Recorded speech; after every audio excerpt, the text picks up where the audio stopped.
In this first lesson, we're going to go ahead and talk about the male and female skull and the differences that can be found between them.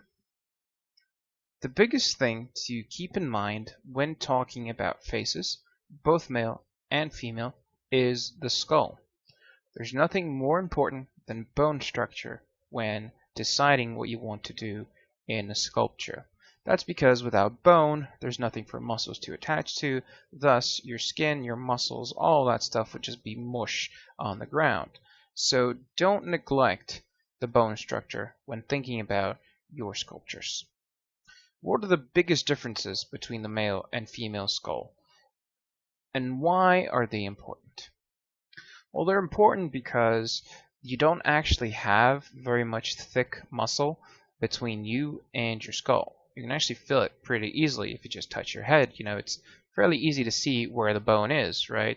Not many areas on the body are like that, just extremities like your hands, toes, things like that.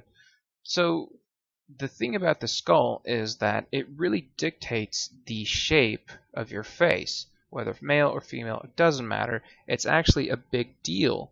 The face follows this bone structure. That's because that's where the muscles are all going. So if the skull is a different shape, then the head's going to be a different shape. It's fairly simple. What are the biggest differences? Well, the biggest difference, and these are things that we're going to study throughout the course, are just things that should be fairly obvious, but, not necessarily sometimes. Men tend to have really large skulls, really thick skulls. The bone structure is just thicker all around. So if you take a look here, let's zoom in real quick, and let's paint these pixels red. This area here of the upper part of the zygomatic process there. And now let's paint the female one. And you can clearly see the difference already, but, let's just be diligent about it and paint it so you can see the difference. Look at how big the male bone is compared to the female one. It doesn't really stop there either. If you take a look, the zygomatic itself is really large and goes past the skull quite a bit on men. And as well as the jaw being fairly large on men, it's also very straight and square. You see how we can draw these straight lines on the image? And look how we can't do that on the female skull. We can just go round and round. The same could be said for the top of the skull. See how we have some straight lines here, and there, and then there. It's really easy to quantify the male skull, while the female skull is just an oval shape in this case. The thing to keep in mind is that nobody is the same, right? That's what makes everybody unique. It's just their face, their body, the bone structure is what's dictating that. So if you go to a tribe in Africa where, they do things to the newborns, because when you're born, your skull, it's not fully formed. It's all very soft. You can do things to manipulate the shape of it. So you can see some crazy looking skulls coming from some remote areas of the world, the women that put those rings on their necks, to make them look more attractive or whatever it is that they're trying to do, they'll be different from regular people.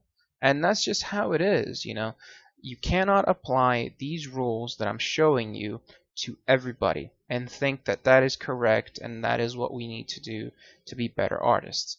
They're guidelines. They're supposed to help us and show us the right way. But there is no right way when it comes to organic beings and humans specifically. So keep that in mind before you critique somebody's work or you critique your own. If your reference doesn't look like this, then that's completely fine. Follow your reference and you should be good. So what else is important to keep in mind here? What do we need to take a look at? The nose. Again, something that could be different.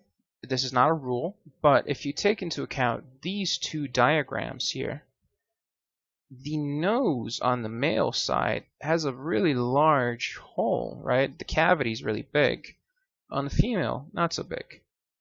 So you're thinking, okay, so what? Big deal. One's bigger, one's smaller. Right. But the bigger part needs more cartilage to be filled because it's a bigger hole, right? So how do you manage that? Well, men will have bigger noses. Women will have smaller noses. Fairly simple, right? A really important thing to remember because you could, find yourself not understanding why your model is looking a little bit too feminine and then realize that you just need to make that nose bigger and then voila, it'll be fixed. So these are all small things that add up to really big changes in your model. If you take a look on the side view, there's a couple things that are important. The first thing that you'll see is that you have a very protruded brow ridge, and then that brow ridge actually slopes back and then curves. On women, you don't have any protrusion and then it just curves back, but it's fairly straight up and down. So that's really important. How are you going to do a male head and not know, specifically the shape of things? There will be muscle, there will be skin, but still, it's going to follow that bone structure. And then on women, the forehead's just going to be like that. You can see how it still retains itself even with bones and muscles and things like that. Another thing that you can see is that the male head is bigger. Why is it bigger? Because the jaw is bigger and so is the chin. And this image doesn't show it too well, but you can clearly see the gap. They're lined up just fine up here, but you can see the gap. Another interesting thing is if you look at the ear hole, look at how far that is on the male than on female. So what that's going to mean is that your earlobe's going to be here and then your ear's going to be there. So the female ear is going to be smaller and closer to the eyes, which are going to be right here. Then you can add your nose right there. Same thing for the men. Ears are closer. And the jaw, you can clearly see now. And look at how straight and then curves. There's no hit here. There's not that nice little point there that you can see on the male face. That's a big deal. As well as seeing that the mastoid process, this little big guy here, he's fairly large on men and then fairly small on women. The second image here that I have really illustrates this point of the side of the face. So take a look at how protruding the brow ridge is. And look at the shape of the male face. It is not organized. It's just messy. And look at the female face. It's almost like they were made to be prettier than us. That's like unfair, isn't it? Super round, super nice.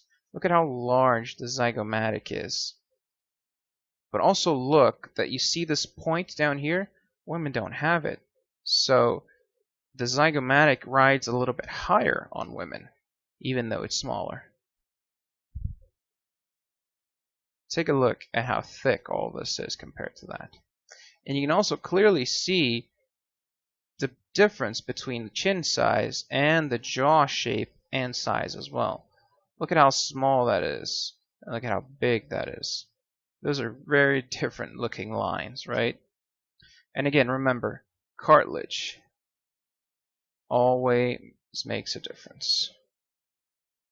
So you see how we can have the male and female face looking fairly different here.